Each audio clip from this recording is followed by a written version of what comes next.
నమస్తే, welcome to prime nine. ఈరోజు మనం ఒక సంచలనాత్మక పరిశోధన గురించి తెలుసుకోబోతున్నాం. ప్రపంచవ్యాప్తంగా క్రైస్తవ మత విశ్వాసులకు అత్యంత పవిత్రమైనదిగా భావించే ఫ్రౌడ్ ఆఫ్ ట్యూరిన్ అంటే యేసుక్రీస్తు మృతదేహాన్ని చుట్టిన వస్త్రంపై జరిపిన తాజా శాస్త్రీయ అధ్యయనం మన భారతదేశానికి సంబంధించిన ఒక ఆశ్చర్యకరమైన రహస్యాన్ని వెల్లడించింది. ఈ పరిశోధన వివరాలు, దాని వెనుక ఉన్న చరిత్ర, అలాగే మన దేశానికి ఉన్న ప్రాముఖ్యతను లోతుగా విశ్లేషిద్దాం. ప్రౌడ్ ఆఫ్ ట్యూరిన్ ఒక అంతుచిక్కని రహస్యం. ప్రపంచంలోనే అత్యంత చర్చనీయాంశమైన అంతుచిక్కని వస్తువులలో ఒకటి ప్రౌడ్ ఆఫ్ ట్యూరిన్. ఇటలీలోని ట్యూరిన్ నగరంలో భద్రపరచబడిన ఈ 4.4 మీటర్ల పొడవు, 1.1 మీటర్ల వెడల్పు గల నార వస్త్రంపై సిలువ వేయబడిన ఒక పురుషుని ఆకారం స్పష్టంగా కనిపిస్తోంది. ఈ ఆకారం యేసుక్రీస్తు దేహాన్ని చుట్టినప్పుడు ఏర్పడిందని కొంతమంది అంటుంటే, ఆయన గాయాలను, ముఖ కవళికలను ప్రతిబింబిస్తుందని కోట్లాది మంది విశ్వాసులు నమ్ముతారు.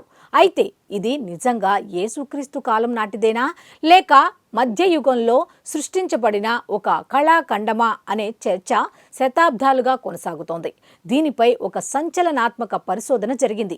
భారతీయ డిఎన్ఏ జాడలు ఇటీవల ఇటాలియన్ పరిశోధకుడు జియానీ బార్కాసియా నేతృత్వంలో జరిగిన ఒక సమగ్ర జన్యు అధ్యయనం ఈ ప్రౌడ్ ఆఫ్ ట్యూరిన్ పై ఊహించని డిఎన్ఏ జాడలను కనుగొంది. ఈ అధ్యయనం ప్రకారం వస్త్రంపై లభించిన మొత్తం డిఎన్ఏ కలుషితంలో ఏకంగా 38.7% భారత ఉపఖండానికే చెందిన మాతృవంశక్రమం డిఎన్ఏ అని తేలింది. ఇది శాస్త్రవేత్తలను, చరిత్రకారులను తీవ్ర ఆశ్చర్యానికి గురిచేసింది. ఇటలీలో ఉన్న ఒక పవిత్ర వస్త్రంపై భారతీయ డిఎన్ఏ ఎలా చేరింది? చారిత్రక వాణిజ్య సంబంధాలు ఏమిటి అనేది ఇక్కడ ప్రశ్న. పరిశోధకులు ఈ ఆశ్చర్యకరమైన ఆవిష్కరణకు ఒక బలమైన సిద్ధాంతాన్ని ప్రతిపాదించారు. ప్రాచీన కాలం నుండి మన భారతదేశం, ముఖ్యంగా సింధులోయ ప్రాంతం అత్యుత్తమ నాణ్యత గల వస్త్రాలకు, కళాఖండాలకు ప్రపంచ ప్రసిద్ధి చెందింది. మధ్యప్రాచ్య దేశాలు, యూరప్ దేశాలతో భారతదేశానికి వేల సంవత్సరాల నుండి బలమైన వాణిజ్య సంబంధాలు ఉండేవి.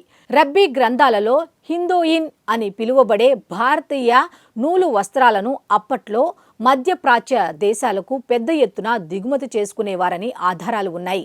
ఈ వాణిజ్య మార్గాల ద్వారానే భారతీయ వస్త్రాలు, వాటితో పాటు భారతీయ డిఎన్ఏ జాడులు ప్రౌడ్ ఆఫ్ ట్యూరిన్ కు చేరి ఉండవచ్చని పరిశోధకులు భావిస్తున్నారు. కలుషితం ఒక సవాలు అయితే, ఈ పరిశోధనలో కొన్ని సవాళ్లు కూడా ఉన్నాయి.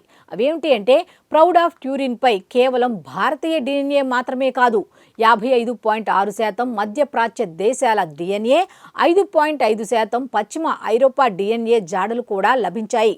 అంతేకాదు, అమెరికా ఖండానికి చెందిన బంగాళాదుంపలు, మొక్కజొన్న వంటి మొక్కల జన్యువులు కూడా వస్త్రంపై గుర్తించారు. ఈ వస్త్రం శతాబ్దాల కాలంగా అనేక మంది చేతుల మీదుగా మారడం, అలాగే వివిధ ప్రాంతాలకు ప్రయాణించడం, అలాగే వేలాది మంది భక్తులు దీనిని స్పృశించడం వల్ల ఈ డిఎన్ఏ జాడలు వస్త్రానికి అంటుకొని ఉండవచ్చని శాస్త్రవేత్తలు అభిప్రాయపడుతున్నారు.